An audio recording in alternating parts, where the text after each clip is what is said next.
Would you like to ride a roller coaster from morning till midnight? Splash in some of America's greatest indoor water parks and resorts?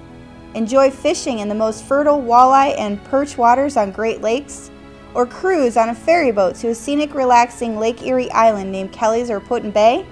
If so, you should join the more than 7 million people who choose the shores and islands of Erie County as their destination for boating, canoeing, bird watching, kayaking, and much more. Erie County is also home to Cedar Point, America's roller coaster, and Kalahari Resort, America's largest indoor water park. We're a tourism town. You can do a lot here. You know, even if you can come by boat, you can come by car. We have festivals, we have entertainment on Third Thursday, which is live bands throughout the town, restaurants, we have little shops to shop in, so we have a lot of things to do. Well, obviously we have Cedar Point when you come to Erie County and Sandusky, but we also have a nice Metro Parks system. We have Old Woman's Creek to the east of us. That's a nice place to take a walk. And then to stick your toes into the lake, you go out to Shetland's Marsh, east of town, and you could walk about a mile down to the lake and be a nice beach. It's not too crowded, and you could see Lake Erie up close. You know, Erie County is such a wonderful place and a diverse place. We've worked very hard through our visitor center to get the message out to the world that we are a one-week destination. As a kid growing up here in the community, it was a one-day. In fact, most of the people would come to Cedar Point and a lot of them would drive home that evening.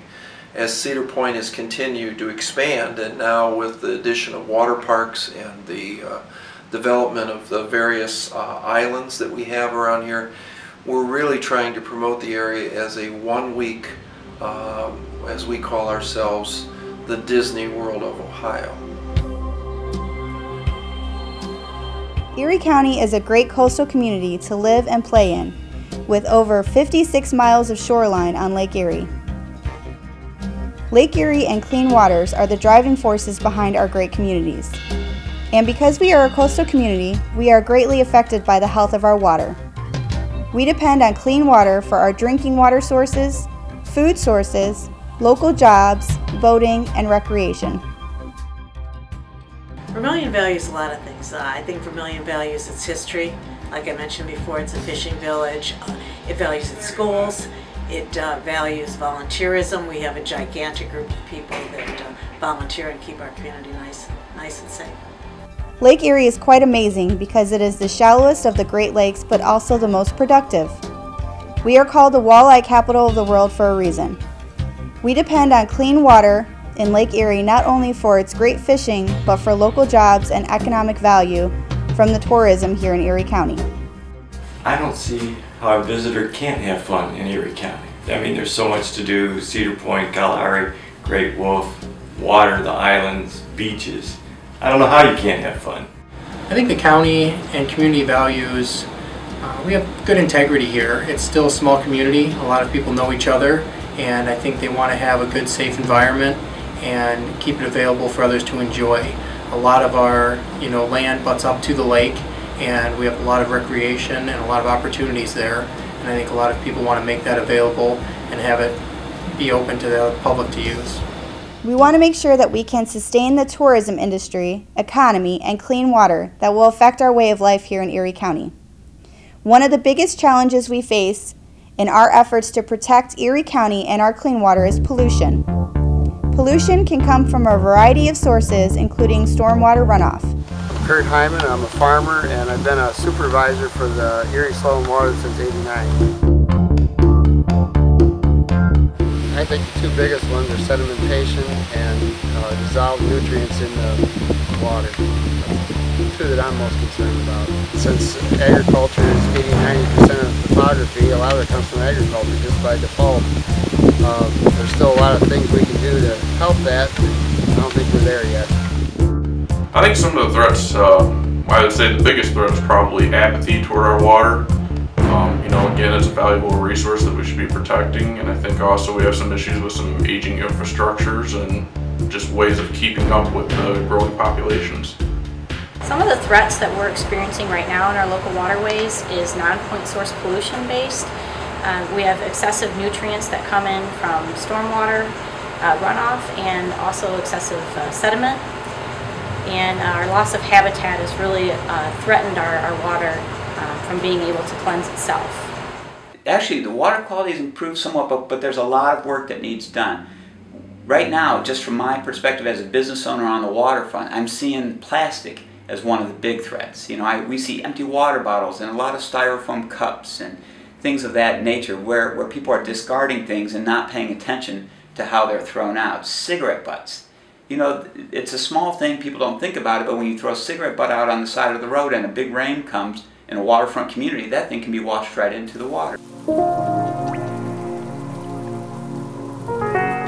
Well, I think it eliminates, for example, in economic development, it detracts from Lake Erie, and it really stops us from enjoying the lake. And I think down the road it's going to be a health issue that we need to address right away. And you know, some people are blaming agriculture and some people are blaming residential, and I think the jury is out as to where that actually lies, or where the problem lies. After a rain event, water can run over impervious surfaces such as roadways and parking lots and pick up pollution such as heavy metals, oils, grease, trash, debris, and more. It then goes to the storm sewers, which do not get treated and are deposited directly into our waterways in Lake Erie. Some communities have a combined system where the storm and sewer drains both go to a treatment plant. But if a storm event is too large for our underground system, it can cause flooding and combined sewer overflows, which means it can be deposited into our waterways before the water can be treated. When I think of stormwater, I think of a resource, and not necessarily a resource that we're taking full advantage of. You know, it's always been our mindset to try to get rid of stormwater, get it off of our property as quickly as possible. But you know, there are some things like underground irrigation systems and other things like that where we can actually use stormwater, maintain it, and reduce the requirement for other water sources. So I would like to see us start to think about stormwater more as a resource than an irritant. Here at Perkins Township, we're managing our water through a couple different methods. The stormwater, the roof runoff in particular, and the parking lot runoff goes into a pervious pavement. That concrete is essentially a concrete without the fines in the mix. The purpose of that is to allow water to infiltrate directly into that pavement. It goes into a stone base underneath it and allows it to percolate into the soil underneath. We do have some underdrain lines in that pervious pavement that any overflow that needs to flow out of that pavement to keep the water from coming up into the concrete itself will flow through those underdrains out into a storm system that empties into a stormwater swale that we have here on site, and that swale allows the water to sit and further percolate into the soil.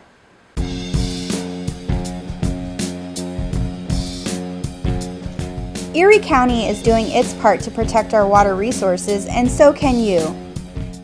Our community has a recycling drop-off location for not just recycling but also for batteries.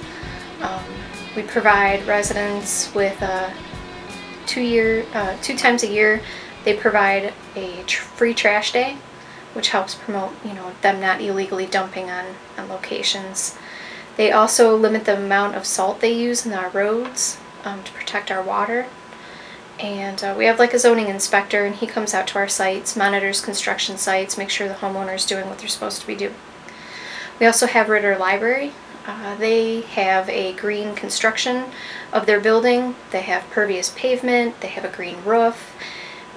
They have automatic flushing toilets. If you talk to them, they'll give you a tour as well. Some of the things this community does to help promote clean water is it does protect its environment around the water. It is monitoring the water to see its changes, and so we can help create better methods of living so we don't pollute and we get to keep our water. People can get involved starting right at home, just making sure that they're doing proper stewardship, trying to reduce the amount of stormwater running off their property with rain barrels or rain gardens, making sure that they're picking up after their pet. If they'd like to actually volunteer at large, there's plenty of restoration projects and cleanup projects that they can participate in, or even get involved with one of the local friends groups. I think now that it's become more aware, conservation in regards to water. I mean, whether you're buying new toilets, new washers and dryers.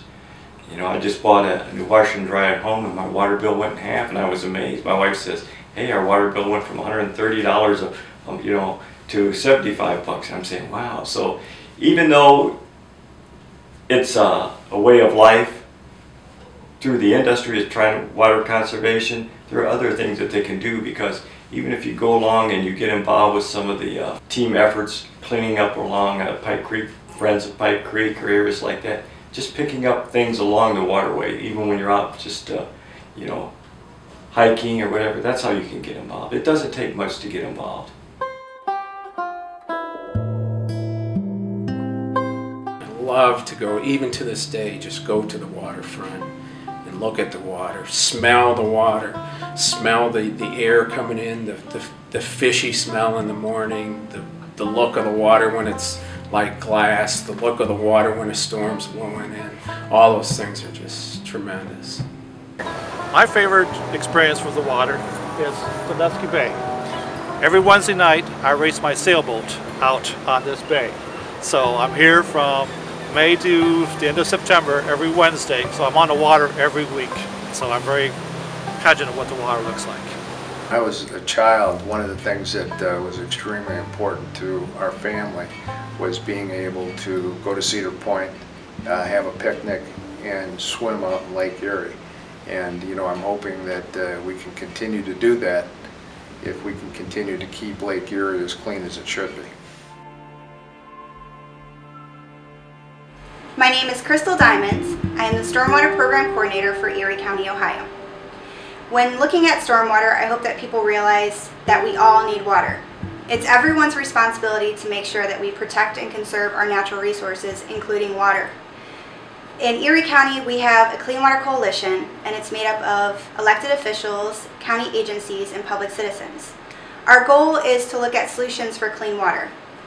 Some of these goals include low-impact development, creating education programs for the public, and working with local decision makers such as planning commissions and zoning officials to make sure that our laws and codes reflect the community's values. That includes looking at clean water. Whether you're an elected official, a homeowner, or a business owner, here are a few things you can do. Build a rain barrel or rain garden to reduce runoff. Check for spills and leaks on vehicles and boats, and make sure to clean them up properly. Don't dump pollution down storm drains. Use best management practices for construction sites. Be sure to develop your local community in a way that reduces impacts to our natural resources. Educate others and get involved. Check out our website, eriecleanwater.com, or visit the Soil and Water Conservation District for more information.